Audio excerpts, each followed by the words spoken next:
You're watching the Eternal Tournament Series. Hello again, everybody. Welcome back to the semifinals of the ETS. My name is Pojo. I'm joined here by Sir Rhino. Hello, I'm happy to still be here. Yeah, our Voda combo deck conquered a Rakano plate and is now facing a new boss in the form of the second Rakano plate deck, which is Unearthly's Rakano plate. So we're going to be seeing one more matchup against this more aggressive deck as Voda combo versus plate in a best of 5. Yep, we've seen both of these players on camera plenty today and in the past, both showing off why they make the tops of these tournaments every week. Just real tight play and just consistent knowledge of their own decks. Unearthly running back Rakano, tearing up another tournament, still undefeated in this one, I believe, and hoping to continue that with his oath books and plates and flyers in this field of time decks that are weak to flyers, it turns out. And, they'll be getting the go-ahead soon, and we'll dive into the action real soon. We have a similar situation to the last couple of games where Unearthly's Rakano plate is going to be trying to aggress out the game while Bradykin is going to try to slow it down and get to the point where he can secure sort of a turning point and get those Mystic Ascendants and Iron Thorns and Parliaments online. If he manages to vote a combo in the process, more power to him, but all he really needs to do is just hold on until Unearthly's deck runs out of steam. Yeah, Bradykin's hoping to be able to grab one of these games pre-board. Remember, they don't get to go to sideboards until game 3 of this best of 5. And once he gets there, he'll be able to bring in his harsh rules and lower his curve, take out like the Vodacons and stuff. And again, the idea versus Rakano, kill their stuff and then find a way to win. So Bradykin, if he'll be super happy to take one of these pre-boarded games, and we'll just have to see if luck is on his side with that. Yeah, Unearthly, in the meantime, already running 3 onboard Vanquishes, has some decent options for conquering the Sandstorm Titans and getting through a bit of that damage. And these Paladin Oathbooks might actually end up being very relevant in terms of just making sure that any single removal doesn't quite set up for him. Yeah, Oathbook's interesting here. Of course, pre-board, your opponent doesn't even have harsh rules, so there's no punish for overextending onto a board. So, like, Oathbook actually is not as effective. It's interesting how that'll work out, but again, just got to see how it plays. Unearthly with the triple Oni Ronin opening hand. Oh boy, yeah, that's I'm not sure if that's a perfect hand. It's potentially on the actually play? pretty bad for He him, but is. I think he's Right. probably going to be fine. Playing 2 or 3 2-1s with Warcry this early. It's a really good way to get started against a deck that does not have Combra Healer in its opening hand. Meanwhile, Bradykin's got a Vodacon and his opening hand draw, and this is just going to get gross pretty quick. This is going to end very, very fast if Bradykin doesn't pick up a correct answer. He's picking up a power. That's not what he's looking for. A 6 and a 7 really don't do it. Unearthly has already spiraled the game, and it's only turn 2. Yeah, Unearthly coming out like he's Rakano Jito or something. Like I said, against a deck that's not got those main deck harsh rules, he can play every single unit he draws and not have a worry in the world. The worst thing is he's got double torch in hand. Oh, so yeah, this is over. This is just 100 times disgusting. I think that Unearthly wins on turn 3. This is turn 3 death, yeah? Oh, no, it's turn 3, but it's not dead, and also Bradykin has I was thinking he'd go down to 6, but no. Bradykin can, drag out the misery here, but he can't have Protect up here. The Sandstorm Titan's going to die, or he can torch face, whatever he wants to do, Yeah, I think you go double torch here. I guess you go straight for the face. It doesn't matter. Anywhere you point those torches other than your own face or your units. Yep, and even one of them was enough to secure the concede. So that's the first round straight to Unearthly, and we're going into game 2 with no sideboards. Yep, no board's going to run it back. Unearthly's hoping again to just have the play, have a unit-heavy draw like that, get on the board quick and run over. But it looks like Bradykin gets the draw, or gets the play, and has a hand with a Combra Healer. Doesn't get to cast his Temple Scribe, but I think he can live with that. Yep, we have Desert Marshal and Temple Scribe, both decent options against the early aggression. He might not get to play anything immediately, but I think as long as Unearthly has a 2-drop, he's going to be fine. Yep. So he's got to decide here if he just wants to silence this quick draw unit now, and you do. It's quick draw units are hard to deal with, and you've already got plans for the rest of your power for hopefully the rest of the game. So If Unearthly draws power 3, then he can play a unit out. If he doesn't, he's got Oathbook, and Oathbook is not a terrible answer to this current situation. Bradykin opting to swing there with the 2-1. I think that's fair. It means Unearthly gets to buff this up to a 3-3 now. And now Bradykin can block if he chooses to. A double block against the Rakano just means one less unit on the board. I don't know if Unearthly has any good options here. Having only 2 power is pretty crushing. Yeah, both players are stuck on power. I guess that favors Unearthly more because at least the book is kind of an installment plan. All right, Bradykin finds the power first this game and gets to play out a 4/4 flyer, and that's going to turn this one on its head. Unfortunately, Unearthly was not able to really attack in with the Desert Marshal there. The Champion of Glory is pretty nice, but he's still stuck on 2 power, so it's only a 1/1 right now. Yep, and now Bradykin's got 2 big flyers. Unearthly stuck on power and doesn't have Vanquish. At least if some of those spells were Vanquish, he'd have a second Oathbook actually allows him to start pushing here. He can put 5 damage on the board. His opponent can kill this with a couple of smart blocks, but that still gets rid of an owl and at least starts him back on the trade route. The less stuff Bradykin has, the more likely Unearthly is going to be able to punch through it. Yeah, and if you're Bradykin, it's a shame you have to trade your 4/4 flyer here for a 5/5, but you have to recognize that 5/5 is going to keep growing because of the Oathbook, and so he wisely makes that trade. 3 uncastable Temple Scribes for Bradykin here. Man, this is a crazy game right now. Yep. We have Unearthly finding his 3rd power. That's actually really effective. He's got to decide if he wants quick draw or endurance. Or yeah. Ooh, man. I assume you go for quick draw here. Endurance is... The endurance also unlocks Valkyrie Enforcer. The quick draw unlocks Scepter. He decides to unlock Silverwing. Getting Valkyrie Enforcer is super important, and also the endurance does allow him to. Yeah. I'm actually surprised he didn't attack there. He would have... Yeah, with a 4/3 or something. But anyway, now he starts gaining 3 a turn, but is that going to be enough with the pressure Bradykin has coming on the other side? Well, Valkyrie Enforcer certainly help. Yeah, silences the 4/4. At this point, man. Bradykin still doesn't have double. Aggressor, and Unearthly's trying to beat the control. This is an insane game. Unearthly's hitting his 4th power. He has Hammer of Might. This might be game. He's got the Shogun Scepter. He has Deep Forge Plate at the top. If there's no answer for Silverwing Familiar, Unearthly can just run away with it. There can't be an answer to Silverwing Familiar. Unearthly still has a Protect in hand. This game is basically over. Yeah, I mean, double Oathbook into Familiar. Here you go. Have fun. And now Unearthly just gets to hold up Protect the rest of the game on this unit that already has Aegis. He's still got the Deep Forge Plate. He's holding up Protect. That's 12 damage in the air. There's just not a lot that Bradykin can do about it. Yeah, well, he draws a spell he can cast, but he is dead. Wow. So they both drew 5 power, but Bradykin could never find that double time to really start digging through his deck. And fun and interactive right there. A couple Oathbooks, Bird with Aegis, and there you have it. Gain all the life, win out. A little bit out of the norm for this particular matchup. So interesting to see Rakano punching through there in the late game as each player just sort of fails to play any of their cards. So we have just a little another game here. Unearthly's already 2-0, so Bradykin's in some trouble. He's got to win 3 games from here, and that means a lot of good sideboarding plus some pretty decent luck against Unearthly's record.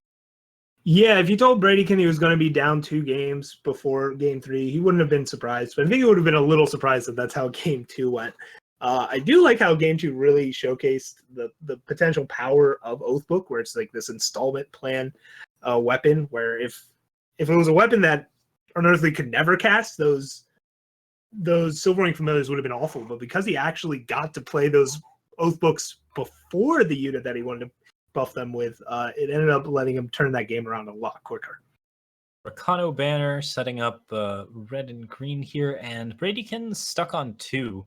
I think he might be in for a quick 3-0 if he doesn't find power soon. Yeah, this is not looking good for Bradykin. Unearthly gets to open on an Outlaw, and then gets to either start buffing it with Oath Book or go wide. It's up to him. It is post-board, so Bradykin can represent a Partial at some point, but that's quite a ways away. And turns out Unearthly doesn't have to pick, draws an Oni Ronin, and gets to play both Oath Book and. Yeah. And if I'm Unearthly, I'm playing out this Ronin. It's never going to be relevant for the rest of the game. I also like playing Ronin. I like playing Ronin just so that you can attack with both units next turn. Like keeping your Rakano Outlaw at 3 as opposed to above 4 is pretty nice. And you're going to be using those Oath Books later on the Silvering Familiar anyways. Yep. Why not just prevent a really interesting threat that's difficult for your opponent to deal with anything other than first rule? Well, he opts to just make a very large quick draw unit and force his opponent to the Vanquish here. Because I suppose if Bradykin does Vanquish, he can just roll with the Oni Ronin here. And he's also interested to make a 4-3 Oni. He has all the damage he needs. Combat Healer's not doing a whole heck of a lot for him. It's gaining him a little health, which is nice, but this thing's just getting bigger and bigger. Mm-hmm. And every Warcry is also adding to the strength of Unearthly's overall deck. Yeah, so Bradykin needs to find an answer to this, but he also needs to find power. Not a good spot for Bradykin. There aren't really a lot of good draw steps here, and Great Parliament is certainly not either. So now Unearthly can switch to buffing his flyer if he so chooses, and especially now that he drew a Valkyrie Enforcer and he'll have a silence for a potential Sandstorm Titan, that's pretty appealing, whereas this, yeah, I like this too, where you just swing with both. It makes a lot of decent number of attacks. Tinker Overseer's pushing damage. He's basically just like trying to get the harsh rule out of Bradykin's hand if he can, but I think like overall he's pressuring so much damage that it doesn't matter. Like, and you saw Bradykin miss power last turn, so you knew harsh rule has got to be pretty far away. I'm a little surprised he didn't at least put one more thing on this board. But again, he wanted to save the 4/4 flyer. I would have like tried out the Silverwing from the. Unearthly only has one valid attack into the Sandstorm Titan, but it's a good enough one that he's actually pretty well capable of just sitting tight. He's got the Protect up for the Rakano Outlaw, so he's in pretty good shape there. And Sandstorm Titan's just not doing a heck of a lot. Does get to pressure Unearthly for damage. Mm-hmm. Yeah, this is interesting. Like Unearthly could have been more aggressive, but because he has double Oath Book, he knows eventually one of these threats will get through, backed up by Protect. It does mean that Bradykin can chump every turn, though, whereas if he went for, okay, now that he drew this power and you can actually Enforcer and hold up Protect, trying to go into the skies again here is really, really tempting. Not a bad line of play. Either you're giving Bradykin the late game by just attacking with a single unit, which is always the risk of the Oathbook style, or you're playing more aggressively and just trying to force your opponent to play more Sandstorm Titans or other. So Bradykin has the Protect to prevent that silence. Unearthly's like, all right, I have this 11/11 quick draw. Let's go back to this. Yep. So still has Protect. Still a decent line of play, and there's 4, 5, 6, 7, 8, 9 damage. So Bradykin could, like, even if he just continues to jump block, Unearthly's going to eventually build lethal. Yeah, and now Unearthly essentially has lethal here. He gets to A space. Bradykin has to block the 11/11 or he dies. And yeah, Bradykin's actually just going to scoop it up. All right. No coming back here. Rapid 3-0 for Unearthly. So that is... Unearthly will be moving on to the finals. Take another one of these. We have a match to be going into pretty shortly. It will be Sarius on his Film Spymaster deck versus maybe next time on Time Primal Justice Chalice. Yeah, we've got one Chalice list still in the tournament, so we'll check out how it's fending off this very cool Felm list from Visarius. Yeah, the current answer is not well. We're sitting on 4 Scouting Party Yetis along with 3 Westwind Heralds. It's just a loaded board here. Maybe next time has managed to play a lot of blockers, but at this point, all of those Westwind Heralds are pushing so much. Westwind Herald It's is gonna a be pain for this deck to deal with, and most flyers are a pain for this Chalice deck to deal with. And I'm getting word from our producers that this is game 1 of this match. Okay, cool. It was a very quick 3-0. We see Avara's favor recurred for lethal. There's some style points for that, I think. And yeah, maybe next time goes down. Visarius is up 1-0. We go to game 2, no sideboards. Yeah, we'll be jumping right into game 2 here. So Visarius looks like got to go off with the Westwind Herald, the mirror image combo along with everything else, and that was just too much for the Chalice deck to keep up with. Yep, it's a rough time. So we see maybe next time going in, Seed of Cunning and Primal Sigil means that Argenport Instigator is a available play for Visarius, and following that up with a Beast Caller's Amulet can be very scary against the lower interaction decks.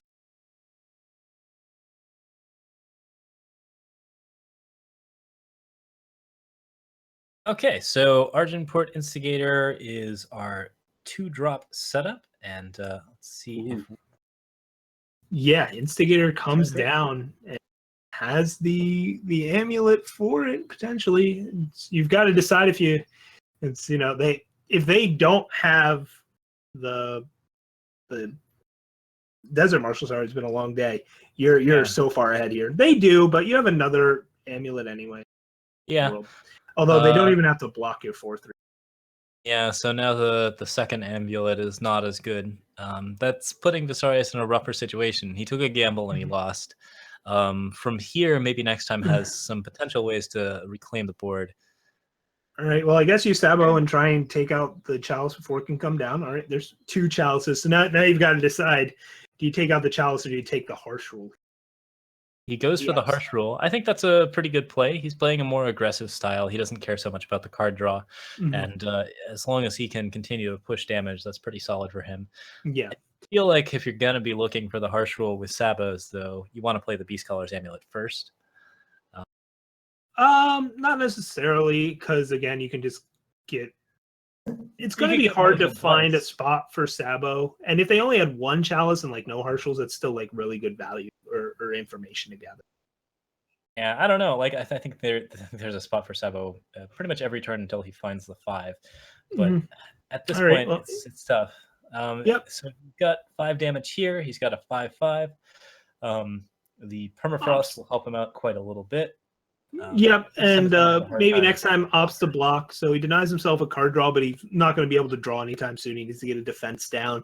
And now Visarius has a 5/3 in play, potentially gets another 5/5 here, especially backed up by Permafrost and Annihilate. Knows his opponent has a Parliament that's likely to get played, and there it is. Yeah, Parliament is a great. 4/4. Annihilate is perfect answer to that, and Visarius doubles up his damage as well as getting that much closer to the Westwind Herald. Yep. So now Visarius is just hoping his opponent hasn't drawn another copy of Harsh Rule at this point, and that even if he does, Visarius can maybe reload with Westwind Heralds if he draws power, and if he doesn't draw power, well, hopefully it's a spell. A Lumen Defender coming down. That's going to gain 5 health and also block a 5-drop, but with a Permafrost on it, that's still a 10 back, and maybe next time pretty heavily under pressure. Yep, Visarius finds the power. It's not an undepleted source or anything like that, but that's okay. He wanted to take out that Lumen Defender, so he wasn't going to play a Westwind Herald this turn anyways, and he knows maybe next time's got a Chalice and 2 mystery cards in, so there's got to be some pretty powerful mystery cards. Temple Scribe will dig around. Makes a lot of sense here because he's got 5 for the Westwind Herald, and also it gets him that much closer to lethal. In addition, in a Chalice board, it's very rare to see a 1-drop live, but there it is. Yeah, using Vera's Favor there is an absolute no-brainer. I mean, even if they draw something that is potentially a target, they might just buff it. It would have secured him lethal if he hadn't, but I think it is the correct decision in pretty much case. Yeah, no, I think you just want to guarantee curve out of these Westwind Heralds, which will just become their own that your opponent has to deal with. as we were talking about earlier, Chalice has a lot of problems with Westwind Herald. So there we go. That is 2 games down in Visarius' favor. So he's got to take one more game post-board to get this series, or maybe next time needs to run the reverse sweep here and get 3 wins in a row in this best of. Yeah, we will see soon. Maybe next time. Looking at already has his sideboard set up. We're not sure what all is going to be in it, but it looks like it should be an interesting. Yeah, looks like Visarius is already ready for this matchup, I guess, seeing as how popular Chalice was this week. He probably had a sideboard plan in mind for it. So it's really on maybe next time to figure out how to attack what Visarius is doing, throwing all these, again, it's difficult to deal with Westwind Heralds, this Cabal Spymaster value plan. There's this Felon deck is attacking from a lot of angles that, just dumping a Harsh Rule or a Desert Marshal isn't going to simply solve. Yeah. Well, it'll be curious to see if we go from a 3-0 into another 3-0. This semifinal sweep for Unearthly, but he's gonna be one of our finalists, and we're determining who faces him. Yeah, I wouldn't even say it's that shocking considering going into this tournament. I think the bigger, dirtily, time-based decks and Felon control decks were the ones with the target on their backs, and these new aggressive decks built with those in mind, right? That's the beauty of the eternal metagame is it ebbs and flows. Sometimes the control decks find the right answers, and then it's up to the aggro decks to find the correct threats again. And I think that's what we're seeing this week is the aggro players don't just give up and switch over to control. They just change up their threats and throw back at them. Yep, and it's a strategy that's served Unearthly very well so far. He's actually 23 in the current season. Not a bad record, to say the least. Pretty decent. So, here we go. Game 3. This could be the decider. We'll find out soon enough. Visarius opens on a little diplomatic seal. He's on the draw, but with some really nice threats here to develop early on with this board. Get either Instigators rolling or the Flyer, but I think it's better to get the Instigator out, save the Flyer for later. It's great to get seats and banners for Midnight Gale. It means the world in terms of overall aggression, and Argenport Instigator is actually a pretty decent card against any sort of token-based strategy, just because the blocks that you're forcing tend to be really excellent. They still press damage. It's not good against Combre Healer, but it's good against most other things. Yeah, Combre Healer is one of the better plays for maybe next time here. Now he's got to find an answer to this Midnight Gale, which can put down a very quick clock very, very quickly, especially against a deck that, hey, doesn't have Sandstorm Titan anymore. So Visarius will probably use the mirror image pre-combat. It ends up being better in the case that your opponent has a Scorpion Wasp, which is kind of likely here, or a Desert Marshal. It means, you don't get the lifesteal if it does hit, but that's not as important as just making sure you have an extra 4/3 fly. Yep, just securing as many flyers as possible. Maybe next time might be able to play something down to stop them, but Harsh Rule. low interaction, it's going to be fairly difficult. Yep. Yeah. Visarius is saying have Harsh Rule here or you're going to take a lot of damage, and maybe next time's like, well, I'll seek power instead. Yeah, Seek Power does get him closer to Harsh Rule. He's now got the full 5, so yeah, but to not play any further power at this point. He can certainly just try it, since reloading the board post Harsh Rule is pretty easy with Scouting Party, but he's already pressuring 8 damage a turn, the 4-turn clock. It's pretty respectable. Yeah, the fact that maybe next time had nothing else to do after wisdoming here is pretty suspect, right? I think, and another wisdom. So if they didn't have Harsh Rule yet, yeah. Visarius is pretty happy with the board state he's got. And if his opponent doesn't have Harsh Rule, guess what? Visarius still has a 2-turn clock and play with these 4/3 flyers, 2 pair of 4/3 flyers. So either way, he's happy. Maybe next time might not have Harsh Rule. We don't see the Combre Healer gut check. He's hesitating here, which means that he's playing a little slow. Looks like he has double Lightning Storm though. Yep, double Lightning Storm. There's reasons to be hesitant here. Again, you're up against an opponent that's potentially playing Backlash. You do have to make him have it at some point, but he's just debating what's the best way. You may still have Harsh Rule and just opted instead the double Lightning. Certainly, like you also want to know, like, is this the board that I want to like get the backlash out on, or is this the board that I want to like sort of force that like yeah, it's hard to say if that's the setup that you really want to go for, but I So think that this, overall he just needs to deal with. yep, Visarius reloads with flyers, banking on maybe next time not having another board wipe here. The Vanquish does deal with the flyer, but this 1/2 flyer can really help with Visarius's top decks going forward. Yep, he can pick up new big things. He can try to play Argenport Instigator and do something more aggressive. Maybe next time can always be pushing on like a Desert Marshal or something like that. But Well, I think Scouting overall, Party into he's looking pretty Crystallize good. is certainly appealing. Ditching the Argenport Instigator and going for a Cabal Spymaster, that seems like a pretty solid idea. Yeah. He's trying to find those Westwind Heralds, which are just really, really good against the Chalice deck, because the Chalice deck has traditionally a pretty weak board against flyers, and he's already got Crystallizes. Yep. So Visarius is double checking. I just played this Scouting Party. My opponent already played 2 Lightning Storms, right? But maybe next time is either bluffing or not. But I think Visarius can afford to take this 4 extra damage and not block these. And maybe next time have the Harsh Rule or whatever. And Yeah, there it it'd is. be a pretty weird bluff, but Certainly would. Great Healer setting up. There you go. A 2/5 Midnight Gale is on the board again, and that card is still very threatening for maybe, but maybe he is sitting on a full 20 health at this point. He's actually healthier than Visarius, and he's managed to clear the Scouting Party. So he's not in the worst shape of the world right now. Oh, no, and I think a Desert Marshal's coming down here, so that'll deal with this flyer. But that Whispering Wind was a great draw for Visarius. Like, he needed to essentially draw something to find him more action, either the form of Whispering Wind, Westwind Herald, or another Scouting Party or something like that. So very good draw from Visarius here. One of the key cards he needs to keep this game going. It's not like traditional Felm aggro where it can run out of gas once it gets in the top deck mode. This one looks like it's got a little more resiliency to it. And now he's just going to hope to probably turn this Instigator into something useful. Debating on getting rid of that. Still looking for those Westwind Heralds. They're pretty powerful cards. Yeah, so. there's Westwind Herald. So he can set up the Westwind Herald Cabal Spymaster Crystallize. Essentially a soft. Pretty hard to get through. Every turn, stunning your opponent's board. There are ways around it. It's a tough thing to beat.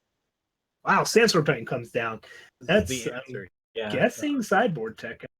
Maybe next time. Visarius can attack and ditch the Suffocate, and that's the best way to maybe get a feeding time or an Annihilate. Yeah. Vara's Favor is not going to do it, so he is going to lose the Whispering Wind, and from there he's got a tougher setup.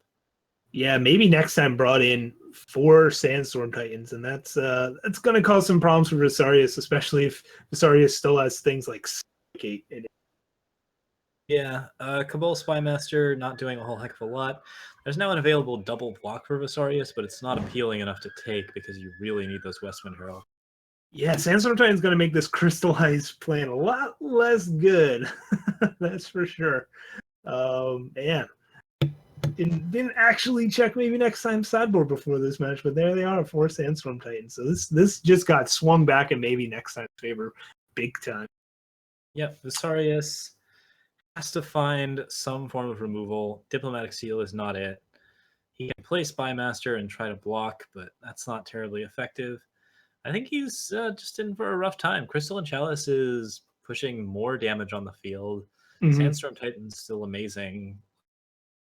Not a good setup for him.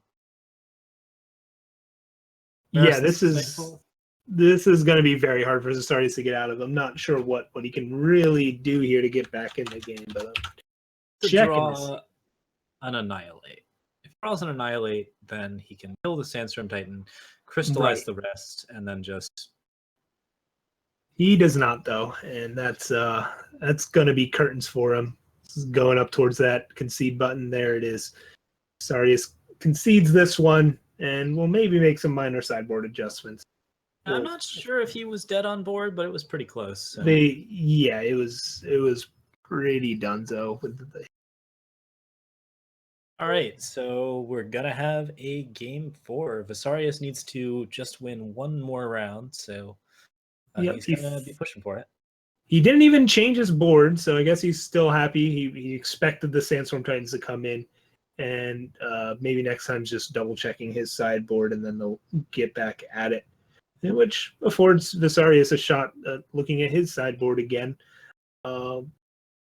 Yeah, there's, I mean, some Cabal Countess that he could bring in, but that can get chump blocked forever, and a 4/7 lines up nicely against it, so I guess that's why he's not on that. No recurring nightmares either. Yeah, opting for the Rain of Frogs plan, it looked like. So nothing too fancy here. Seems like his main board was mostly ready for Chalice, just making some small adjustments. Yep, Marison's Disciple and Sandstorm Titan are presenting some decent obstacles to Westwind Herald. They're actually fairly hard to deal with.